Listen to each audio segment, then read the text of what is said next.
आप लाख रुपए बोलते हो, मैं इसे 10 लाख 1 करोड़ की चीज बोलता हूँ। ये मुझे नहीं पता था। जिसका बेनिफिट पार्टनरशिप फर्म को मिलता है, एलएलपी को भी नहीं मिलता, कंपनी को भी नहीं मिलता। तो ये वीडियो हमारी जिसने भी देख ली, हमने उसके लिए इतना बढ़िया कंफर्ट ऋषभ जी तैयार कर दिया, एक बेस तैयार कर दिया। जब दो अच्छे पार्टनर्स मिलते हैं तब एक बिजनेस ग्रो होने की चांसेस काफ़ी बढ़ जाती है। एग्जांपल्स दूं, स्टीव जॉब्स, स्टीव वॉजनिक मिलके बनाया Apple, Bill Gates, Paul Allen मिलके बना माइक्रोसॉफ्ट, नारायण मूर्ति, नंदन नीलेकनी बन गया इन्फोसिस और ऋषभ एंड मनदीप बन गया एलएलए। तो आज के इस एपिसोड में हम बात करेंगे पार्टनरशिप फर्म्स के बारे में। ये है हमारा बिजनेस बेसिक्स का एपिसोड नंबर 3। चलिए शुरू करते हैं। LLA partnership, LLA partnership. Partnership हम बनाए कैसे, उसमें कैपिटल लगाए कैसे, पैसा प्रॉफिट कमाए कैसे, लीगल तरह से चलाए कैसे। तो इस वीडियो को देखने से पहले अगर आपने इसका एपिसोड 1 और 2 नहीं देखा है, अगर आप ये सोच रहे हैं कि अरे यार मैं तो पार्टनरशिप फर्म ही बनाना चाहता हूँ, प्रोप्राइटरशिप वाला वीडियो क्यों देखूँ, तो एटलीस्ट उसका टैक्सेशन वाला पार्ट देख लो, क्योंकि प्रोप्राइटरशिप के ऊपर जो टैक्स लगते हैं, जो कंप्लाइंसेस होती है, लगभग सारी के सारी कॉपी पेस्ट हो जाती है पार्टनरशिप फर्म के ऊपर भी।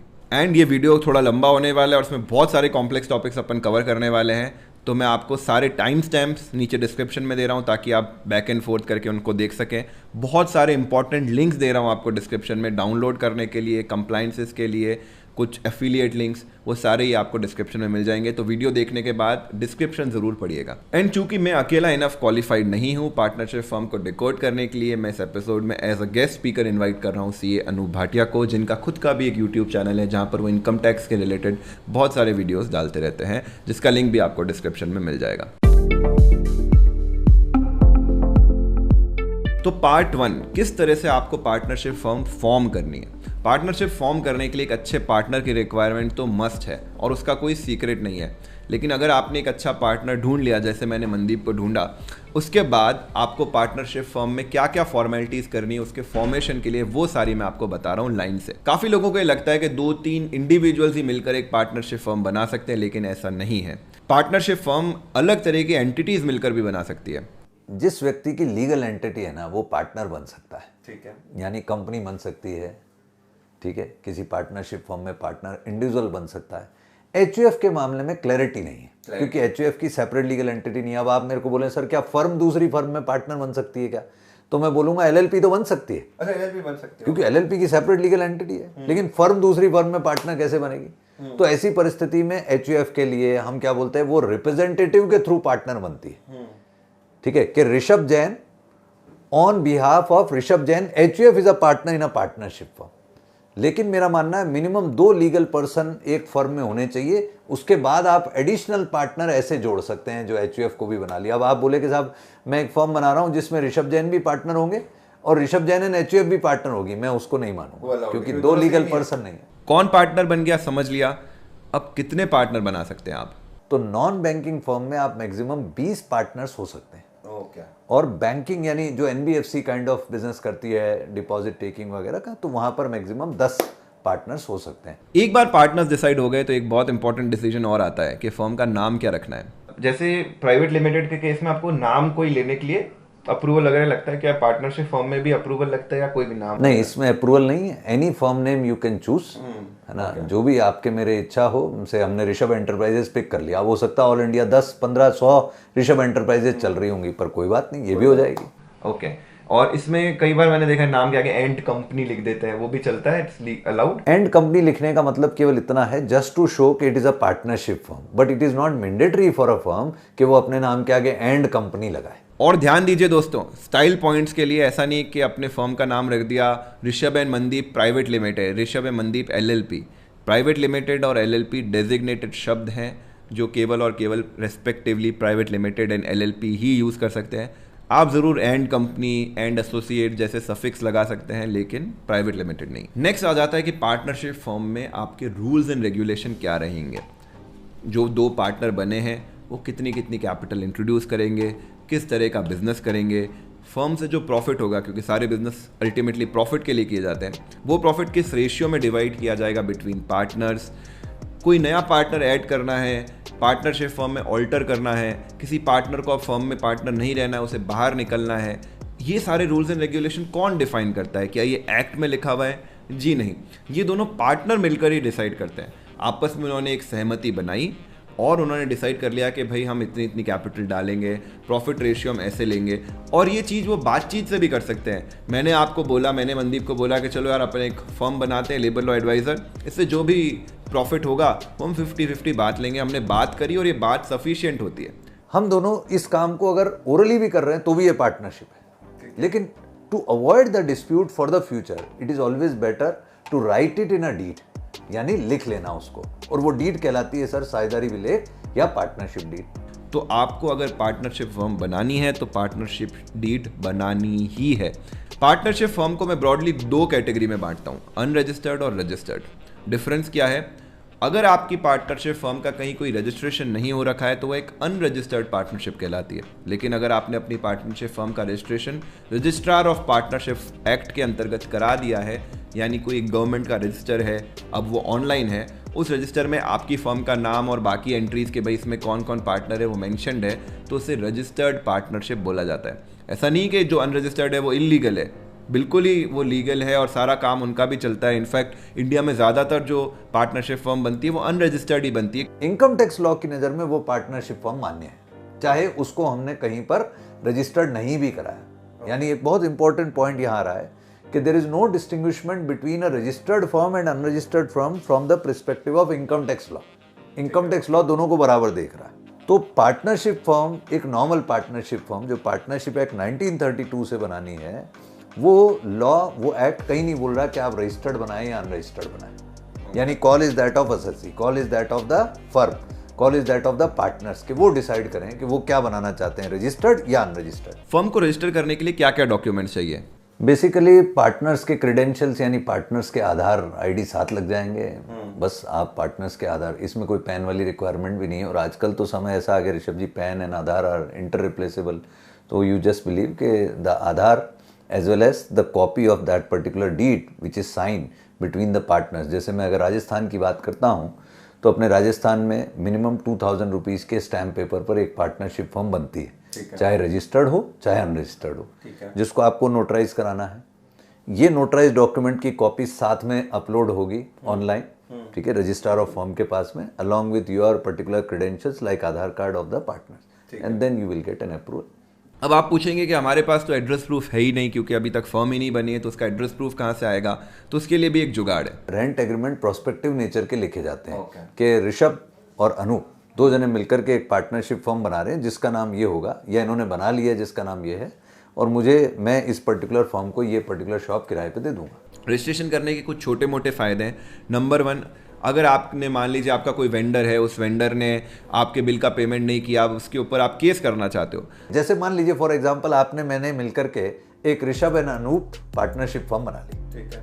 अब मान लीजिए हमने, हमारा एक मित्र हैं आशीष जी, उनको पैसे दिए 10 लाख रुपए फर्म से ही, और आशीष जी वो पैसे नहीं दे, ठीक है। अब फर्म कैसे सूट फाइल करेगी? अगर अनरजिस्टर्ड है तो फर्म नहीं सूट फाइल करेगी, ठीक है। रजिस्टर्ड है तो फिर वो सूट फाइल करेगी फर्म अपने नाम में। Registered is a legal entity, unregistered is not. It is not के अनरजिस्टर्ड इज इलीगल, पर लॉ क्या बोलता है कि अगर रजिस्टर्ड हैं तो आप अपने नाम से सूट फाइल कर सकते हो, अनरजिस्टर्ड हैं तो फिर आप और मैं दोनों मिलकर के सूट फाइल कर सकते हैं। ये डिफरेंस। इसके अलावा कुछ सर्टेन टाइप के एसेट्स, जैसे लैंड आपको लेना है अपने पार्टनरशिप फर्म के नाम पर, तो आप वो तभी ले सकते हो जब आपकी फर्म रजिस्टर्ड है। रजिस्टर्ड के कुछ छोटे मोटे बेनिफिट हैं। अगर ये बेनिफिट आपको यूजफुल नहीं लगते हैं तो अपनी फर्म अनरजिस्टर्ड बिल्कुल चला सकते हैं। सारे रूल्स एंड रेगुलेशन उस डीड के आधार पर गवर्न होंगे। उस डीड को आपको सेफली रखना है, और कभी कोई डिस्प्यूट क्रिएट होता है तो कोर्ट उस डीड को रेफर करेगा कि भाई इसमें क्या लिखा था 2 पार्टनर के बीच में, इसमें लिखा था 50-50 प्रॉफिट लेंगे और ऋषभ ने 60% प्रॉफिट ले लिया है, गलत है, 10% वापस पैसा लौटाओ मनदीप को। नेक्स्ट, जो फर्म में डीड बनाने के बाद सबसे इंपॉर्टेंट काम होता है, डीड बनाने के तुरंत बाद ही आपको अप्लाई करना होता है पैन के लिए। आपका सीए सारे काम करता जाएगा, जिससे भी आप रजिस्ट्रेशन करा रहे हो वो सारे काम करता जाएगा। मैं आपको स्टेप बता रहा हूँ। पैन के लिए आपको अप्लाई करना है। पैन में जो भी पार्टनर है उन सभी के इंडिविजुअली पैन कार्ड चाहिए, उनके आधार कार्ड वगैरह चाहिएंगे, और जो आपने फर्म रजिस्टर करी है उसकी डीड की रिक्वायरमेंट होगी, उससे आप एक पैन कार्ड के लिए अप्लाई कर सकते हो। और इनकम टैक्स डिपार्टमेंट को पता चल जाएगा कि भाई ये पर्टिकुलर लोगों ने मिलकर एक पार्टनरशिप फर्म बनाई है और अब से ये पार्टनरशिप फर्म की इनकम टैक्स की कंप्लाइंसेस अलग से करेंगे। इनकम टैक्स की नज़र में एक पार्टनरशिप फर्म इंडिविजुअल से अलग है और उसकी जो कंप्लाइंसेस होती है, उसके जो रिटर्न्स वगैरह होते हैं वो अलग से फाइल किए जाते हैं। एंड फॉर्मेशन की लास्ट फॉर्मेलिटी, इसको फॉर्मेलिटी नहीं बोलेंगे, यही सबसे इंपॉर्टेंट काम है, सारा कुछ किया गया इसी के लिए ही। आपको अपनी फर्म के नाम से एक बैंक अकाउंट खोलना है। ऋषभ एंड मनदीप एसोसिएट नाम से कोई आपको चेक दे तो वो आप अपने बैंक में लगा सकते हो। इसके लिए आपको बैंक अकाउंट खोलना है। तो बैंक वाले आपसे क्या मांगेंगे? सबसे पहले मांगेंगे आपका पैन कार्ड। एक और चीज़ का ध्यान रखिए, कई बार हो सकता है आपके पास रेंट एग्रीमेंट हो ही ना, आपने अपने पर्सनल नाम से, जो आपके नाम से आपने कोई प्रॉपर्टी है आपके नाम, कई बार ऐसा हो सकता है कि आपके पास एड्रेस प्रूफ ना हो, आपने अपनी पर्सनल प्रॉपर्टी को ही एड्रेस प्रूफ बनाओ जो आपके नाम पे प्रॉपर्टी हो। उस पर्टिकुलर केस में कई बार बैंक आपके एड्रेस प्रूफ को मानता नहीं है। उसके लिए आप क्या कर सकते हैं, जो पैन कार्ड आएगा उसका जो लेटर आएगा साथ में, उसे संभाल के रखिए। तो काफ़ी जगह वो भी वैलिड एड्रेस प्रूफ माना जाता है। तो पैन कार्ड चाहिएगा बैंक अकाउंट खोलने के लिए, पार्टनरशिप डीड आपको चाहिएगी, उसके अलावा कोई ना कोई एक एड्रेस प्रूफ चाहिएगा, जो आपने रेंट एग्रीमेंट बनाया वो आप एड्रेस प्रूफ की तरह दिखा सकते हो। इन तीनों के साथ आपका बैंक अकाउंट खुल जाएगा और बैंक अकाउंट से आप ट्रांजैक्शन शुरू कर सकते हो, अपनी फर्म के नाम से आप पेमेंट ले सकते हो। नेक्स्ट बात करते हैं कैपिटलाइजेशन की। फर्म में आपने बिजनेस करना है, धंधा करना है, तो उसके लिए आपको पैसों की रिक्वायरमेंट होगी, कुछ एसेट्स की रिक्वायरमेंट होगी। ये एसेट आपके पास कहाँ से आएंगे? तो आप फर्म में कोई पैसा, कोई एसेट कैपिटल की फॉर्म में इंट्रोड्यूस कर सकते हैं। ये कैपिटल क्या है? आपने कोई फर्म खोली और उसमें बोला कि भाई मैं और मनदीप ये फर्म खोल रहे हैं, ऋषभ उसमें 50,000 रुपये दे रहा है और मनदीप अपना एक कैमरा दे रहा है ताकि वो उस फर्म के अंदर यूट्यूब का काम कर सकें, यूट्यूब के लिए वीडियो बना सकें। तो ये कैपिटल हमने इंट्रोड्यूस कर दी। ऋषभ ने मतलब कैश की फॉर्म में कैपिटल इंट्रोड्यूस कर दी, मनदीप ने अपने एसेट की फॉर्म में कैपिटल इंट्रोड्यूस कर दी।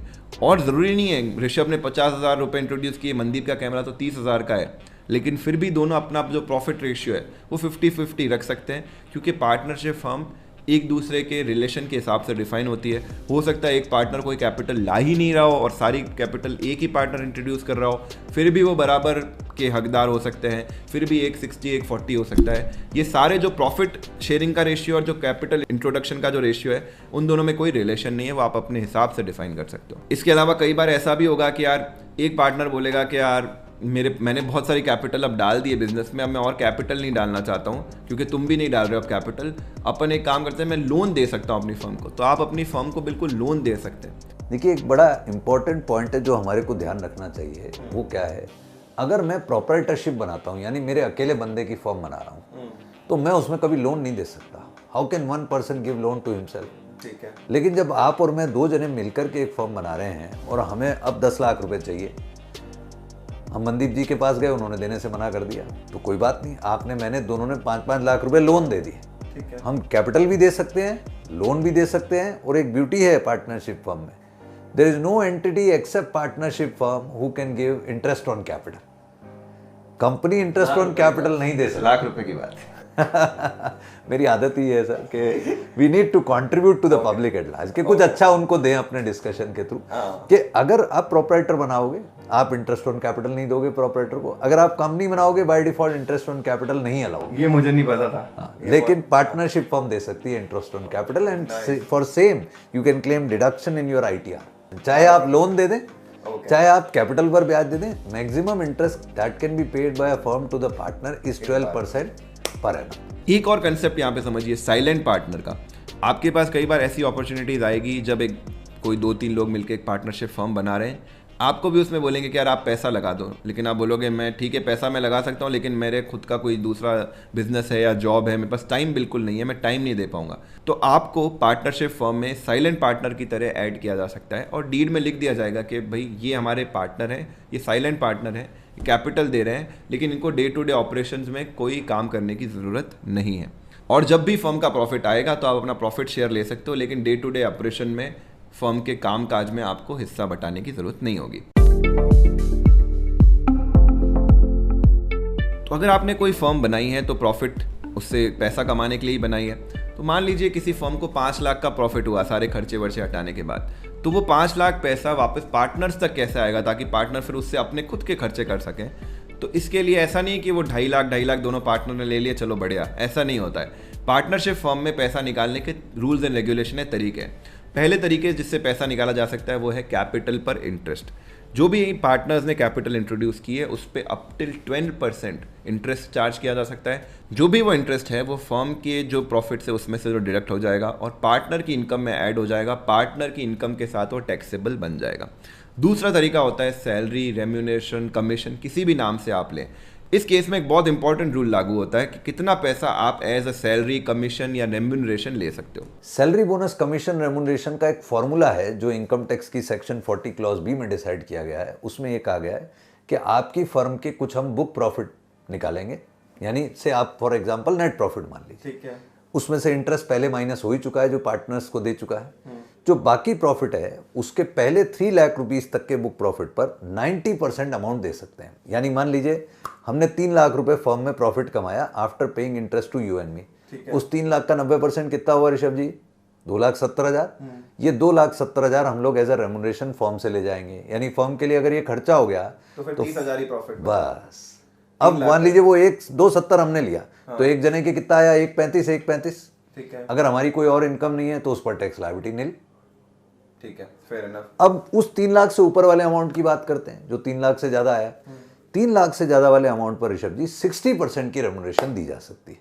यानी मान लीजिए 5 लाख प्रॉफिट हुआ, पहले 3 लाख पे हमने 2,70 ले लिया, अगले 2 लाख रुपए पर हम 60% के हिसाब से 1,20,000 और रेम्यूनरेशन ले लेंगे। 80 तो ये बच गए और पीछे बच गए थे 30, यानी फर्म तो 1,10,000 पे 30% टैक्स दे देगी। ठीक है। और इधर रेम्यूनरेशन कितनी गई? 2,70,000 प्लस 1,20,000 यानी 3,90,000। 1.5 लाख रुपए का क्या है? एक लिमिट है कि 1.5 लाख रुपए एक पार्टनर ले सकता है? नहीं, ऐसा लिमिट नहीं है। एक्चुअली वो ये कहते हैं कि अगर लॉस है तो लॉस के केस में आप मैक्सिमम रेम्यूनरेशन 1.5 लाख दे सकते हैं सारे पार्टनर्स को। तो खर्चे हटाने के बाद जो प्रॉफिट बचा, सबसे पहले तो उसमें से इंटरेस्ट ले लिया, इंटरेस्ट वाला पार्ट डिडक्ट हो गया। उसके बाद आप सर्टेन लिमिट तक सैलरी, रेम्यूनरेशन और कमीशन ले लिया, वो पार्ट भी डिडक्ट हो गया। अब जो भी प्रॉफिट बचा है उस प्रॉफिट पर फर्म को 30% के हिसाब से टैक्स पे करना होता है। ये टैक्स पे करने के बाद भी पूरा पैसा जीरो तो नहीं हो जाएगा। मान लीजिए 1 लाख, लास्ट में 1 लाख रुपए बचे, उस पर 30,000 रुपये टैक्स दे दिया तो 70,000 रुपये और बचते हैं। ये 70,000 रुपये का क्या होगा? ये 70,000 रुपये के साथ आप 2 चीज़ कर सकते हो। या तो इसको एज अ कैपिटल फर्म में वापस इंट्रोड्यूस कर सकते हो और इस पर अगेन इंटरेस्ट मिलने लगेगा पार्टनर्स को, या फिर आप ये पैसा फर्म से बाहर भी निकाल सकते हैं, जो भी आपने प्रॉफिट शेयरिंग रेशियो डिसाइड किया उस रेशियो के हिसाब से। और ये जो प्रॉफिट शेयर आपके पास आ रहा है इस पर आपको कोई टैक्स भी नहीं देना है एज अ पार्टनर। क्यों? क्योंकि ऑलरेडी फर्म इस पर टैक्स दे चुकी है। मान लीजिए हमारे पास में भी पिछले एग्जाम्पल में 30,000 एक बच गए, ठीक है, और उधर बच गए 80,000, टोटल 1,10 में से हमने 33,000 रुपए दे दिए। 33,000 रुपए। अब हमारे पास 77,000 बच गए, 77,000। इस 77,000 रुपीज को हम दोनों ने आपस में बांट लिया। That is share in profit which is exempt in the hands of partner. This is not called as dividend, this is called as profit share in the firm which goes exempt in the hands of the partners. तो जो आपने interest लिया, salary, bonus, commission, remuneration लिया, वो तो आपके हाथ में टैक्सेबल है, ठीक है, और जो आपने शेयर इन प्रॉफिट लिया वो एग्जम्प्ट है। प्रॉफिट शेयर पर एक बहुत ही इंपॉर्टेंट केस लॉ है, मैं आप सभी के साथ डिस्कस करना चाहता हूं, लेकिन इससे ये वाला पर्टिकुलर वीडियो बहुत लंबा हो जाएगा।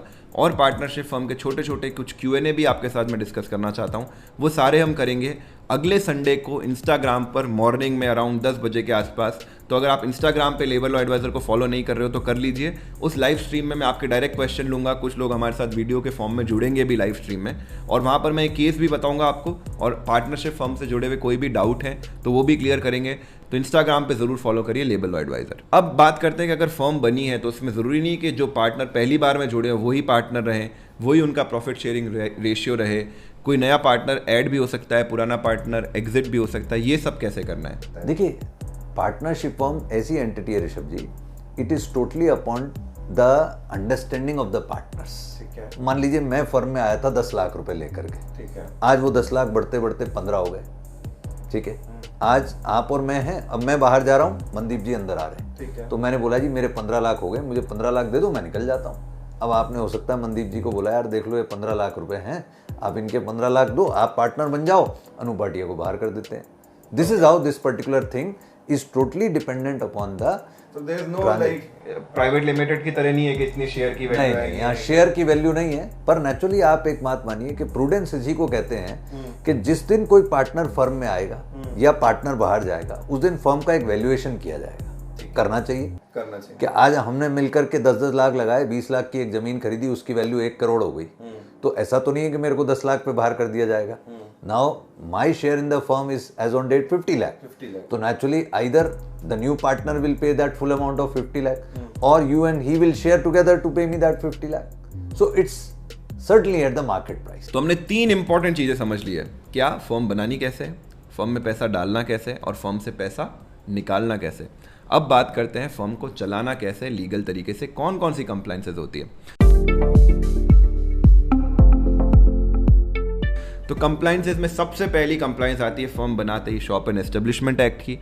कुछ स्टेट्स में आपको सिर्फ इंटीमेट करना होता है, कुछ में रजिस्ट्रेशन भी लेना होता है। नेक्स्ट कंप्लायंस आती है प्रोफेशनल टैक्स की, ये पार्टनर्स के ऊपर अलग से होती है और जैसे ही आप कोई एम्प्लॉय हायर कर लें तो उसका भी आपको प्रोफेशनल टैक्स भरना होगा, ये फर्स्ट एम्प्लॉय से जनरली लागू हो जाती है। उसके बाद आता है लेबर वेलफेयर फंड। तो जो ये प्रोफेशनल टैक्स और लेबर वेलफेयर फंड है ये हर स्टेट में नहीं है, जैसे राजस्थान में दोनों नहीं है लेकिन महाराष्ट्र में दोनों है। तो आपको अपनी स्टेट का चेक करना है आपकी स्टेट में क्या लग रहा है। शॉप एंड एस्टेब्लिशमेंट सब स्टेट्स में, प्रोफेशनल टैक्स कुछ स्टेट्स में, लेबर वेलफेयर फंड कुछ स्टेट्स में। ये बिल्कुल इनिशियल स्टेजेस में आपको ये कंप्लायंसेस करनी है। इसके अलावा इनिशियल स्टेज से ही आपको कंप्लायंस करनी है टीडीएस की भी। टीडीएस जिसकी कंप्लायंस होती है टैन नंबर के अगेंस्ट, TAN टैन नंबर। तो टैन नंबर भी जैसे ही फर्म बनाए पैन नंबर बनाए, साथ ही साथ सीए को बोल दे भाई हमारा टैन नंबर भी बना दो, ताकि किसी वेंडर को पेमेंट कर रहे हैं, किसी एम्प्लॉय को हाई सैलरी दे रहे हैं, 5-5.5 लाख के ऊपर की सैलरी दे रहे हैं, तो उसका टीडीएस काट के आप वो पेमेंट देंगे और वो टीडीएस आप टैन नंबर के अगेंस्ट जमा कराएंगे। तो ये कंप्लायंस आपकी कहलाएगी टीडीएस की कंप्लायंस। फिर हम देखते हैं इनकम टैक्स में क्या क्या कंप्लायंस करनी है। इनकम टैक्स में जैसे एक इंडिविजुअल रिटर्न फाइल करता है उसी तरीके से पार्टनरशिप फर्म को भी इनकम टैक्स की नज़र में वो भी एक अलग आइडेंटिटी है, उसको भी अपना रिटर्न फाइल करना है। तो एनुअल आप इनकम टैक्स का रिटर्न फाइल करेंगे। एनुअल रिटर्न फाइल करने से पहले आपको टैक्स तो पहले ही देना है, जिसे बोला जाता है एडवांस टैक्स। तो हर 3-3 महीने में आपको एडवांस टैक्स देना है, उसकी कंप्लायंस होगी। Rishabh ji, partnership firm income tax law की नज़र में चाहे वो एक नॉर्मल पार्टनरशिप फर्म हो यानी रजिस्टर्ड हो, अनरजिस्टर्ड हो या LLP हो, टैक्स रेट दोनों के लिए सेम है 30%। ठीक है। रेमुनरेशन दोनों को उसी तरीके से मिलती है। ठीक है, जैसा मैंने अभी आपके साथ फॉर्मूला तय किया। इंटरेस्ट दोनों ही जने, चाहे आप नॉर्मल फर्म हैं चाहे आप LLP हैं, आप दोनों ही सूरत में इंटरेस्ट दे सकते हैं, capital as well as on loan. ठीक है। और प्रॉफिट का शेयर भी दोनों ही सूरत में एग्जम्प्ट है। केवल एक पॉइंट ध्यान रखना है इन्वेस्टर को, जो बनाने जा रहा है फर्म को, वो लायबिलिटी का एक्सपोजर लिमिटेड लेना चाहता है या अनलिमिटेड। इसका रिलेशन इसलिए महत्वपूर्ण है कि मैं अगर बाय डिफॉल्ट किसी को बोलता हूं आइए जी LLP बनाता हूं, तो कहेगा अरे नहीं यार LLP क्यों बना रहे हो मेरी, तो उसको अभी लिमिटेड या अनलिमिटेड की वो सोच नहीं है दिमाग में। उसको लग रहा है यार हम 2 जने मिलकर बिजनेस कर रहे हैं, तो क्यों ना हम एक नॉर्मल पार्टनरशिप फर्म बनाएं, क्योंकि उसमें खर्चा कम है। LLP बनाने का कंपेरेटिवली थोड़ा खर्चा ज़्यादा है, एनुअल कंप्लायंस ज़्यादा है। लेकिन where do you want to see yourself after few years, है ना। ऐसा भी नहीं है कि आप खुद को बाद में स्टेटस नहीं बदलें, लेकिन आप बेसिकली अगर शुरुआत छोटी कर रहे हैं तो फर्म बनाएं, और अगर आपको लगता है कोई रिस्की वेंचर में जा रहे हैं, अननोन के साथ काम कर रहे हैं, पता नहीं कल क्या हो, वो मेरे साथ खेल जाए, तो then it would be better to enter into LLP firm. Income tax act में पार्टनरशिप फर्म को एक बहुत ही जबरदस्त बेनिफिट मिलता है। मान लीजिए सर आपने मैंने मिलकर के एक फर्म बनाई, 80 लाख रुपए हमारा टर्नओवर है। ठीक है। अब हमारे को कैश में ही काम करना पड़ता है, क्या करें, हमारा कैश का ही धंधा है। ठीक है। अब कैश के धंधे में मेरे कुछ खर्चे ऐसे हैं जो 10,000 से ऊपर के होते रहते हैं। ठीक है, होते हैं, बहुत लाजमी है। अब मैं अगर यही चीज देखता रहूंगा कि साहब 10,000 से ऊपर का मेरा खर्चा नकद हो रहा है और मैं ना करूं, और सामने वाला मेरे से उस समय माल देने में अकड़ रहा है कि भाटिया जी कैश दोगे तभी काम करूंगा, तो एक सेक्शन है 44 AD जिसका बेनिफिट पार्टनरशिप फर्म को मिलता है, LLP को भी नहीं मिलता, कंपनी को भी नहीं मिलता। और वो बोलती है कि आप एक सर्टेन रेट ऑफर कर दीजिए। ठीक है, तो पहली बात आपको रेट ऑफर करने का 8%, 6%, बैंकिंग ट्रांजैक्शन है सारे तो 6%, और बैंकिंग के अलावा कैश है तो उन पर मिनिमम 8%। वहां सरकार देखेगी नहीं कि आपने 10,000 से ऊपर के कितने पेमेंट कर दिए। If they are genuine business payment even about 10,000 they are allowed. तो ये वीडियो हमारी जिसने भी देख लिया, हमने उसके लिए इतना बढ़िया कंफर्ट ऋषभ जी तैयार कर दिया, एक बेस तैयार कर दिया कि will be enjoying this thing. It does not mean कि I am promoting people to do transaction about 10,000 in cash. But I am saying होता है होता है। आपने जैसे One has बताया to था understand. सब्जी वाला लास्ट टाइम आपने एग्जांपल दिया था, जिन्होंने प्रोप्राइटरशिप वाला वीडियो नहीं देखा है वो देख लो, क्योंकि अच्छा ये जो आप प्रिजम्पटिव टैक्स बता रहे हो that is same for proprietor and partner. Yes, yes, sir. तो वो वाला वीडियो देख लो, उसमें सारी डिटेल सर ने बता रखी है। इसके अलावा एक सर्टेन लिमिट से ज्यादा अगर आपका बिजनेस ग्रो हो जाता है, आपका टर्नओवर 1 करोड़ रुपए से ज्यादा हो जाता है, तो ऑडिट की भी रिक्वायरमेंट आती है, टैक्स ऑडिट कहलाती है, वो भी इनकम टैक्स की कंप्लायंस होती है। देखिए LLP में तो LLP एक्ट 2008 के हिसाब से ऑडिट चाहिए, जनरली वहाँ 40 लाख रुपए प्लस के टर्नओवर पर ऑडिट की रिक्वायरमेंट आती है। ठीक है। लेकिन जब मैं इनकम टैक्स लॉ के हिसाब से नॉर्मल पार्टनरशिप फॉर्म में ऑडिट की कोई आवश्यकता नहीं है, पर इनकम टैक्स लॉ के नज़रिए से देखता हूँ तो नॉर्मल पार्टनरशिप फर्म को टैक्स ऑडिट करानी होती है जब उनका टर्नओवर, अब यहाँ क्या इनकम टैक्स में टर्नओवर की कई लिमिट है टैक्स ऑडिट के लिए, 1 करोड़ 2 करोड़ 5 करोड़ और इस साल 10 करोड़ की भी बात की गई है। ठीक है। तो जिस तरीके का बिजनेस आप कर रहे हैं, जैसे कोई कमीशन इनकम कमा रही है फर्म, तो मैं बोलूंगा 1 करोड़ प्लस की रिसीट पर ऑडिट चाहिए। ठीक है। परचूनी का काम कर रहे हैं तो जनरली 2 करोड़ प्लस पे ऑडिट चाहिए, और अगर आपके कैश ट्रांजेक्शन ज्यादा नहीं है तो हो सकता है आप 10 करोड़ प्लस पर ऑडिट कराएं, तो it would depend upon that. Next बात करते हैं जीएसटी की। तो जीएसटी ज़्यादातर बिजनेसेस को डे 1 से नहीं लेना होता है। जीएसटी में ऐसा रहता है कि अगर आप सर्विस रिलेटेड बिजनेस कर रहे हैं तो 20 लाख का आपका टर्नओवर क्रॉस होगा तब आप जीएसटी नंबर लीजिए, और अगर आप गुड्स की ट्रेडिंग वगैरह कर रहे हैं, कोई शॉप खोली है आपने, तो आपको 40 लाख रुपए से ऊपर जीएसटी लेने की मैंडेटरी रूप से रिक्वायरमेंट होती है। ज़्यादातर लोग गलती ये करते हैं कि इवन दो उनके बिजनेस को ज़रूरत नहीं है, डे 1 से ही जीएसटी ले लेंगे, और हो सकता है उनका बिजनेस बड़ा ही ना हो, स्केल ही ना हो सकता है बंद करना पड़े। उन सारे ही केस में उनको एक और कंप्लायंस उनके सिर पर आ जाती है। बिजनेस ग्रो हो जाए, आपकी काम चल पड़े, 20 लाख से ज़्यादा टर्नओवर हो जाए, 40 लाख से ज़्यादा टर्नओवर हो जाए, उस केस में ज़रूर जीएसटी लेना आपके लिए मैंडेटरी है, लेकिन उससे नीचे मैंडेटरी नहीं है, और ये बात आपको पता होनी चाहिए। And last but not the least, जैसे जैसे आप एम्प्लॉय हायर करते जाएं, उसके साथ जो कंप्लायंस आती है वो ज़रूर करनी है। 10 एम्प्लॉय पे आपका ईएसआई की कंप्लायंस शुरू हो जाएगी, 20 पे पीएफ की कंप्लायंस शुरू हो जाएगी। और एक और चीज़ ध्यान रखिए, डे 1 से जो फर्स्ट एम्प्लॉय हायर किया है ना, तभी से उसका अटेंडेंस, उसका पेरोल, उसके डिडक्शंस, एडिशन, बोनस वगैरह सारी चीज़ें प्रॉपर फॉर्मेट में मेंटेन करते चलें। एंड आई नो इतने सारे रजिस्टर मेंटेन करना, इतने फॉर्म्स बनाना, इतने पेपर भरना बहुत मुश्किल है। एक स्पेशली एक बिजनेसमैन के लिए जो अभी नई नई फर्म है और 2 पार्टनर है, 3 पार्टनर है, वो कितने काम करेंगे। इसीलिए हमने बनाई एक क्विक पेरोल ऐप। इस पेरोल ऐप में आप एम्प्लॉय की अटेंडेंस को पूरा ऑटोमेट कर सकते हैं। सिर्फ आपको मिनिमम इनपुट देना है, जब वो एब्सेंट वगैरह हो तो आप यहाँ पे डाल दीजिए। इन इनपुट के आधार पर आप पेरोल बना पाएंगे, पूरा पेरोल आपके पास एक्सेल फॉर्मेट में आ जाएगा। इसी ऐप में डिडक्शन, एडिशन सभी कुछ मेंटेन हो जाएंगे, सभी की आपके पास रिपोर्ट आ जाएगी। और जब भी आप कंप्लायंस करेंगे, जब भी आपकी ऑडिट होगी, एक टैप में आपको सारा काम हो जाएगा। अब लास्ट बात करते हैं, अगर आपने फर्म बना ली है तो फर्म को क्लोज कैसे करना है। क्लोज करने का प्रोसेस सिंपल है। जिन जिन एक्ट्स के अंतर्गत आपने पहली बार रजिस्ट्रेशन किया है, उन्हीं सब में आपको क्लोजर का लेटर डालना होगा। वो हो सकता है आपसे कुछ प्रूफ की डिमांड करे कि आपका बिजनेस बंद हो गया, इसका प्रूफ क्या है। हो सकता है आपका बैंक स्टेटमेंट मांगे, बैंक का क्लोजर का फॉर्म मांगे, जीएसटी वाले बोले कि हमको कोई पीएफ का क्लोजर का फॉर्म दे दो, पीएफ वाले बोले हमको जीएसटी के क्लोजर का फॉर्म दे दो, वाइस वर्सा। लेकिन सब जगह आपको इंटीमेशन ज़रूर दे देना है। काफ़ी लोग ये गलती करते हैं कि फर्म चलाए रखते हैं, मतलब फर्म में काम नहीं हो रहा है लेकिन उसका कहीं क्लोजर का इंटीमेशन दिया ही नहीं। उससे प्रॉब्लम ये होती है कि कई सालों बाद ढेर सारे उनके पास नोटिस की बाहर आ जाती है। तो ये एपिसोड 2 बहुत ही कॉम्प्लेक्स हो गया है, लेकिन टाइम स्टैम्प्स हैं, आप ऊपर नीचे जंप करके जा सकते हैं। इंपॉर्टेंट लिंक्स आपको डिस्क्रिप्शन में दिए हुए हैं, वो आप चेकआउट कर सकते हैं। नेक्स्ट एपिसोड में हम बात करेंगे एलएलपी की या प्राइवेट लिमिटेड की। आप बताओ पहले किसकी बात करें, उसकी हम नेक्स्ट एपिसोड में बात कर लेंगे। बिजनेस बेसिक्स एपिसोड नंबर 4 में आपसे फिर मिलूंगा। बाय बाय, जय हिंद, जय भारत।